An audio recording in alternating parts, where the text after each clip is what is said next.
Police சார்ந்த சில ஏரியாலாம் இருக்கு இல்லைங்களா? இப்ப இது இந்த முட்டில கட்டின தாலின்றது வந்து அது வந்து இயல்பா பேசுறது. அவங்க வந்து காவலர்கள் இயல்பா பேசுற வசனம் அவங்களுக்குள்ள பேசிக்கிறது. அதனால பாத்தீங்கன்னா நீங்க அது விசாரணையில இருந்தே இருக்கும். சரிங்களா? அது ரொம்ப யதார்த்தமான வார்த்தைகள். அதனால அதை வச்சுக்கிட்டோம். ஏன்னா ஆல்ரெடி எங்களுக்கு தெரியும், விசாரணையிலயும் வந்திருக்குன்னு தெரியும், இதுல விடுதலையில வந்திருக்கணும்.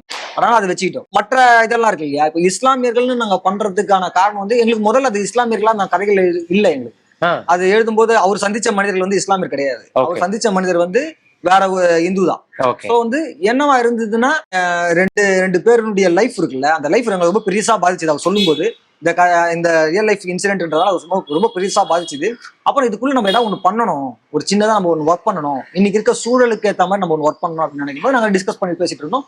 அப்ப தமிழோட அசிஸ்டன்ட் ஒருத்தர் ஜோதின்னு சொல்லிட்டு அவர் அப்படி பேசிட்டு இருக்கும்போது, சார் நம்ம ஏன் சார் இஸ்லாமியர் கூடாதுன்னு திடீர்னு வந்து ஸ்பார்க் ஆனதுதான் அது. அப்ப எனக்கு டக்குன்னு அது ஒரு மாதிரி சாமான்ல நல்லா தானே இருக்கும் அப்படின்ட்டு அதுக்கப்புறம் நான் கிளம்பி போய் அதுக்கப்புறம் எழுத ஆரம்பிச்சுட்டு அதுக்கப்புறம் தமிழ் கிட்ட வந்து திரும்ப உட்காந்து தமிழ் இப்படி ஒண்ணு எழுதிருக்கோம் என்ன பார்க்கலாம். இப்ப அதுல உட்காரும்போது தமிழ் சில விஷயங்கள்லாம் வராது, உள்ள அப்படியே நாங்க பேசுறோம். பேசி அதுக்கப்புறம் அந்த இது பண்ணோம். அப்துல் ரவுஃப் உள்ள வந்ததுக்கு காரணம் வந்து நம்ம வந்து தாயா பிள்ளையா தான் பழகிட்டு இருக்கோம். இது தமிழ்நாட்டுக்குள்ள நீங்க பெருசா நீங்க வந்து பிரிச்சு பார்க்க முடியாது. எங்கெங்கயா சின்ன சின்ன இன்சிடென்ட்ஸ் நடக்கும். அது எப்போதும் வந்து எல்லா இடத்துலயும் நடக்கிறதா, எங்கேயாவது சில இன்சிடென்ட்ஸ் நடக்கும். பட் ஆனா நம்ம எப்போதும் அப்படிதான் வாழ்ந்துட்டு இருக்கோம். இப்ப அப்படி வாழ்ந்துகிட்டு இருக்கும்போது நம்ம இந்த அப்துல் ரவுஃபை பத்தின விஷயத்த நம்ம பேச வேண்டியது இருக்கு. அவர் தொடருடைய உயிரிழத்தல் இருக்குல்ல, என்னன்னா இஸ்லாம்ல வந்து தற்கொலை அறாம் இல்லையா? தற்கொலை அறாம்.